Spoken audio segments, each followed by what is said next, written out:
Mark Twain Selected Works. Chapter 7 of The Prince and the Pauper. Tom's First Royal Dinner. 1880. Somewhat after 1 in the afternoon, Tom resignedly underwent the ordeal of being dressed for dinner. He found himself as finely clothed as before, but everything different. Everything changed from his ruff to his stockings. He was presently conducted with much state to a spacious and ornate apartment, where a table was already set for one.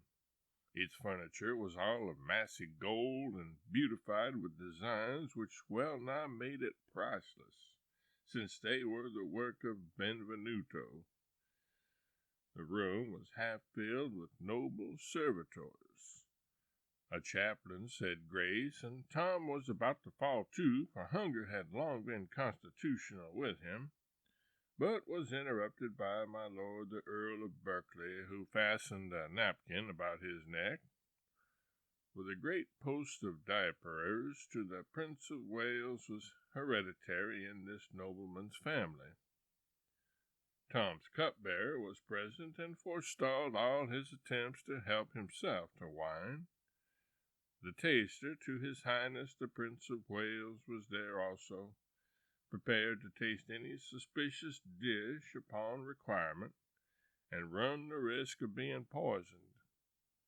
He was only an ornamental appendage at this time, and was seldom called upon to exercise his function, but there had been times, not many generations past, when the office of taster had its perils, and was not a grandeur to be desired. Why they did not use a dog or a plumber seemed strange, but all the ways of royalty are strange. My Lord Darcy, first groom of the chamber, was there, to do goodness knows what, but there he was, let that suffice. The Lord Chief Butler was there, and stood behind Tom's chair, overseeing the solemnities, under command of the Lord Great Steward and the Lord Head Cook, who stood near. Tom had 384 servants beside these, but they were not all in that room, of course, nor the quarter of them. Neither was Tom aware yet that they existed. All those that were present had been well drilled within the hour to remember that the prince was temporarily out of his head, and to be careful to show no surprise at his vagaries. These vagaries were soon on exhibition before them, but they only moved their compassion and their sorrow, not their mirth. It was a heavy affliction to them to see the beloved prince so stricken. Poor Tom ate with his fingers mainly, but no one smiled at it or even seemed to observe it. He inspected his napkin curiously and with deep interest, for it was of a very dainty and beautiful fabric, and said with simplicity, "Prithee, take it away, lest in mine unheedfulness it be soiled." The hereditary diaperer took it away with reverent manner and without word or protest of any sort. Tom examined the turnips and the lettuce with interest, and asked what they were, and if they were to be eaten, for it was only recently that men had begun to raise these things in England in place of importing them as luxuries from Holland. His question was answered with grave respect and no surprise manifested. When he had finished his dessert, he filled his pockets with nuts, but nobody appeared to be aware of it or disturbed by it. But the next moment he was himself disturbed by it and showed discomposure, for this was the only service he had been permitted to do with his own hands during the meal, and he did not doubt that he had done a most improper and unprincely thing. At that moment the muscles of his nose began to twitch, and the end of that organ to lift and wrinkle. This continued, and Tom began to evince a growing distress. He looked appealingly, first at one and then another of the lords about him, and tears came into his eyes. They sprang forward with dismay in their faces and begged to know his trouble. Tom said, with genuine anguish, "I crave your indulgence. My nose itcheth cruelly. What is the custom and usage in this emergence? Prithee, speed, for 'tis but a little time that I can bear it." None smiled, but all were sore perplexed, and looked one to the other in deep tribulation for counsel. But behold, here was a dead wall, and nothing in English history to tell how to get over it. The master of ceremonies was not present. There was no one who felt safe to venture upon this uncharted sea, or risk the attempt to solve this solemn problem. Alas! There was no hereditary scratcher. Meantime, the tears had overflowed their banks and begun to trickle down Tom's cheeks. His twitching nose was pleading more urgently than ever for relief.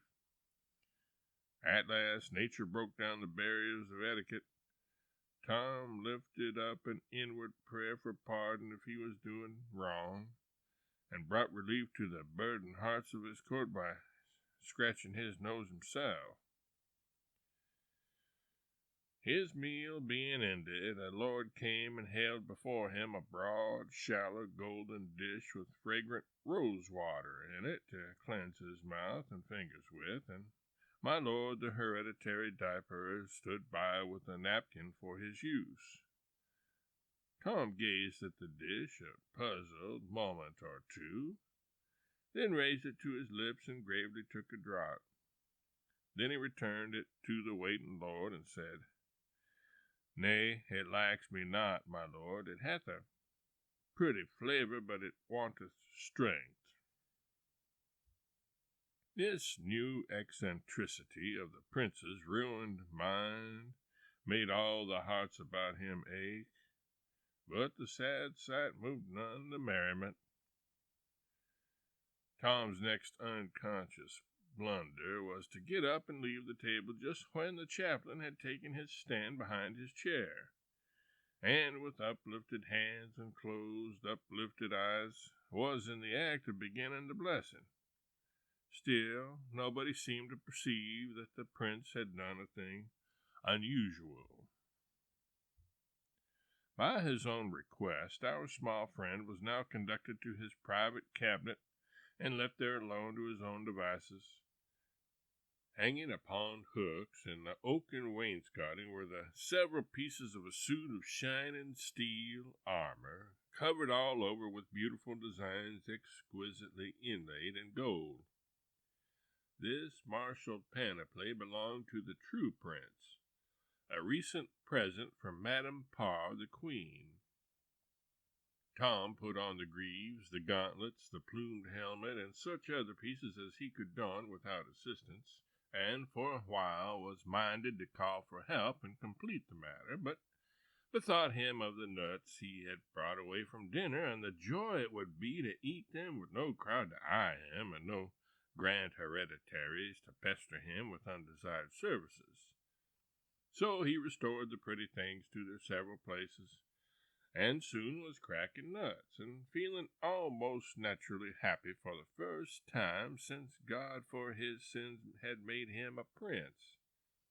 When the nuts were all gone, he stumbled upon some inviting books in a closet, among them one about the etiquette of the English court. This was a prize.